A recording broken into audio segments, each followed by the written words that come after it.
Coaching et développement personnel, par où commencer en 5 questions clés. Bonjour à toutes et à tous, je suis Mylène, l'auteure de cette chaîne Les Défis d'Ephysen. Je suis coach et dans cette vidéo, j'ai envie de vous parler de coaching et de développement personnel.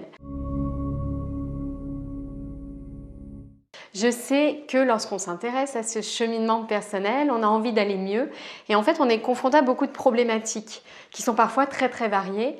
Manque de connaissance de soi, envie d'avoir plus confiance en soi, envie de réaliser un projet, envie de trouver sa voie professionnelle, envie de surmonter des difficultés relationnelles, envie de trouver l'âme sœur. On peut avoir énormément de questions, de problématiques, d'envies, d'objectifs qui nous amènent à nous intéresser au coaching en développement personnel.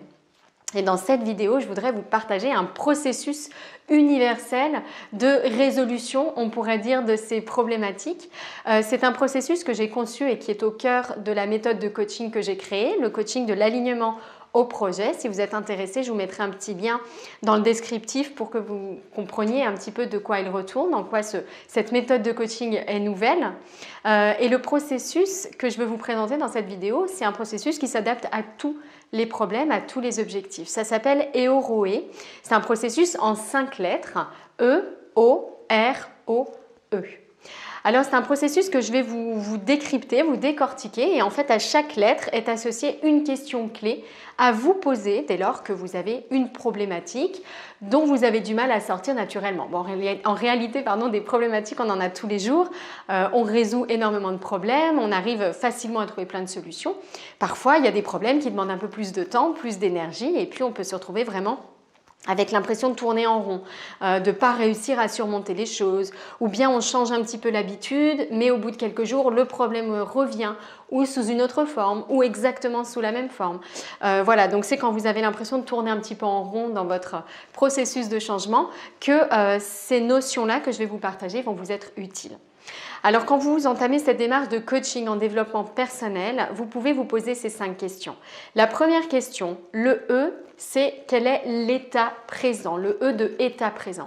Quel est l'état présent? Qu'est-ce qui se passe aujourd'hui? Donc là, c'est vraiment l'idée de faire le point. Quelle est la situation actuelle? Qu'est-ce qui se passe qui fait que ça ne fonctionne pas, hein? Donc vous pouvez décrire votre problème, décrire les faits, décrire ce que vous ressentez, tout ce qui est en lien avec la problématique que vous voulez résoudre. Donc quel est l'état présent? Quel est mon problème actuel? Deuxième étape, deuxième question, c'est le O, c'est la notion d'objectif. Qu'est-ce que j'aimerais atteindre? Qu'est-ce que j'aimerais réaliser? Qu'est-ce que j'aimerais accomplir? Le O d'objectif. Alors, je ne vais pas le développer dans cette vidéo. Il y a d'autres vidéos sur le sujet pour formuler un objectif de bonne manière. On peut utiliser la méthode SMART. Vous avez d'autres méthodes également de fixation des objectifs comme la méthode PC-Varenne qu'on utilise beaucoup en coaching. Vous pouvez mixer les deux aussi et puis essayer de fixer votre objectif de la manière la plus précise possible pour avoir une chance de l'atteindre. Donc ça, c'est le O du processus EOROE. Donc deuxième question, quel est mon objectif? Qu'est-ce que je veux atteindre, accomplir, réaliser? Troisième question à vous poser, c'est le R de EOROE. C'est la notion de ressources. Quelles sont mes ressources pour surmonter ce problème et atteindre cet objectif? Quelles sont mes ressources déjà internes? Sur quoi est-ce que je peux m'appuyer à l'intérieur de moi pour résoudre cette problématique? Peut-être que dans une situation un petit peu semblable, j'ai déjà fait appel à ces ressources. Comment est-ce que je peux réactiver ces ressources internes? Et puis dans ce R de ressources, vous avez également la question des ressources externes. Est-ce qu'il y a des personnes autour de moi ou plus éloignées? Avec Internet, on a accès à tout un tas de personnes. Est-ce qu'il y a des personnes ressources pour m'aider à atteindre cet objectif? Parce qu'elles l'ont déjà réalisé, parce qu'elles savent trouver les mots pour me rebooster quand j'ai une petite baisse de motivation, par exemple. Donc ça, c'est le R de EOROE, les ressources. Quatrième question que vous pouvez vous poser, là c'est le O de EOROE, c'est les obstacles.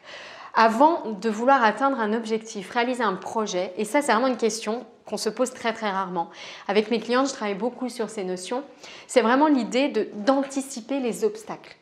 Qu'est-ce qui risque de m'empêcher de réaliser, d'atteindre cet objectif? Qu'est-ce qui risque de m'empêcher d'y arriver? Quels sont mes freins? Qu'est-ce qui habituellement fait que je n'y arrive pas? Et bien sûr, question adjacente, comment faire pour que cette fois-ci, cet obstacle ne m'arrête pas? Donc, quels sont mes obstacles? Comment les anticiper et éviter qu'ils m'arrêtent? Ça, c'est la 4e question clé à vous poser. Et la 5e question, la dernière lettre de ce processus EOROE, c'est le dernier E, ce sont les effets attendus. Les effets attendus, pourquoi est-ce que ça a sa place dans ce processus de changement? C'est très important de vous connecter à l'image de votre objectif atteint ou de votre projet réalisé. Donc prenez le temps, quels sont les effets attendus? Prenez le temps de visualiser cette image de vous ayant atteint votre objectif.